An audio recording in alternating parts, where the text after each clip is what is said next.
दीर्घरोगीहरूलाई यहाँले जसरी औषधि प्रिस्क्राइब गर्नुहुन्छ नि, अब त्यो औषधि प्रिस्क्राइब सँगसँगै अघि र पछाडि सचेतना दिनु आवश्यक हो।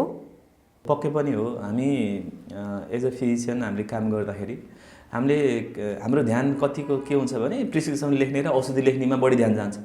तर दीर्घरोगीको केसमा के हुन्छ भने यो त लामो समयसम्म औषधि चल्छ, उस्तै पऱ्यो भने बाँचुन्जेल औषधि चल्छ। त्यस्तो बिरामीहरूलाई हामीले जिउन सिकाउनु पनि पर्छ है। त्यसमा सचेतना एकदम जरुरी हुन्छ है। सचेतनामा 2-3 थरी पाटो आउँछ है त। त्यसमा हामीले पहिला सुरुमा चाहिँ दीर्घ रोग के हो कस्तो हो भन्ने बुझ्नु पर्यो है। दीर्घ रोग भन्नाले हाम्रो सुगर, प्रेसर, दम, थाइरोइड है, प्रेसरले हानेको यो हार्ट एट्याक भएका बिरामी, मुटु कमजोर भएका, किडनी बिग्रेका, कलेजो बिग्रेका, पक्षघात भएका बिरामीहरूलाई हामी दीर्घ रोगी भन्छौँ, जुन तपाईँको बाँचुन्जेलसम्म तपाईँ त्यो रोग छोड्दैन है त। त्यस्तो भएपछि के हुन्छ भन्दा एउटा समयसम्म औषधि चलाउँदै गर्दा खाँदै गर्दा ठिकै हुँदाखेरि चाहिँ मान्छेमा अब कहिलेसम्म खाने त है, एउटा एक किसिमको फ्रस्ट्रेसन पनि आउँछ। हामीले एज अ चिकित्सक रूपमा के गर्नुपर्छ भन्दा बिरामीलाई एउटा हौसला पनि दिनु पऱ्यो है, मोटिभेसन पनि दिनु पऱ्यो, अनि रोगको बारेमा जानकारी पनि दिनु पऱ्यो। यो रोग यस्तो हो, यसले यो असर गर्छ, यो कुरा गऱ्यो भने चाहिँ यो रोगलाई चाहिँ हामी नियन्त्रणमा राख्न सकिन्छ, यो गऱ्यो भने चाहिँ यो रोग बिग्रिन पनि सक्छ है भन्ने कुरो हामीले जानकारी दिन सक्नु पऱ्यो। अर्को खानपिनको कुरा है त।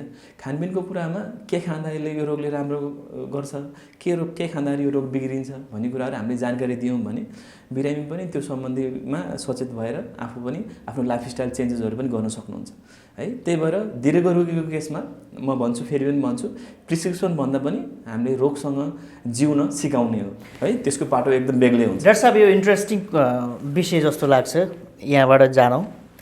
यो सचेतना हामी दिन्छौँ नि, तपाईँले यो औषधि यसरी खानुहोस् छैन कि तपाईँले अब औषधि बाहेक पनि यो चिज गर्न जरुरी छ भन्ने कुराहरू अलिक शिक्षित वर्गलाई बुझाउन सजिलो छ कि उहाँहरूलाई अलिक फरक वर्गलाई बुझाउन सजिलो छ?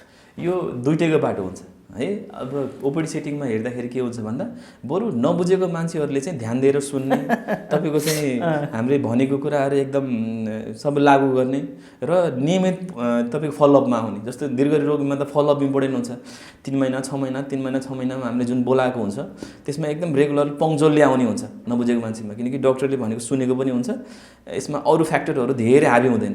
तर शिक्षित वर्गमा आजकल के देखिन्छ भने आजकल यो अब गुगलको जमाना छ, अब च्याट जिपिटी आइसक्यो है। आफ्नो रोगको लक्षणहरू च्याट जिपिटीमा हान्ने, त्यसमा के भनेको छ त्यसको कुराहरू बढी तपाईँको चाहिँ सुन्ने, यो चाहिँ परिपाटी चाहिँ सहर बजारमा अथवा जान्ने बुझ्नेहरूको चाहिँ अलिक बेसी पाइन्छ आजकल।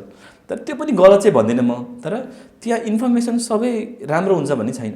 त्यसमा मिसइन्फर्मेसन पनि छ, डिसइन्फर्मेसन पनि छ, राम्रो कुराहरू पनि छ है। कुन चिज राम्रो हो, मलाई कुन चिजले फाइदा हुन्छ र कुन चिज यो गलत हो, यसले मलाई खासै फाइदा गर्दैन भन्ने कुरा छुट्याउनलाई सबैले सक्दैन है। पढेको मात्रै भएर हुँदैन है। त्यसलाई चाहिँ चिकित्सकको सल्लाहमा बसेर यो भनेको छ, कसो गर्दा ठिक हुन्छ भनेर सल्लाह गरेको राम्रो हो है त।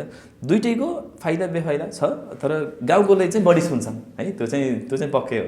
समय संवादको लागि डाक्टर साहबलाई धेरै धेरै धन्यवाद छ। हस्, धन्यवाद।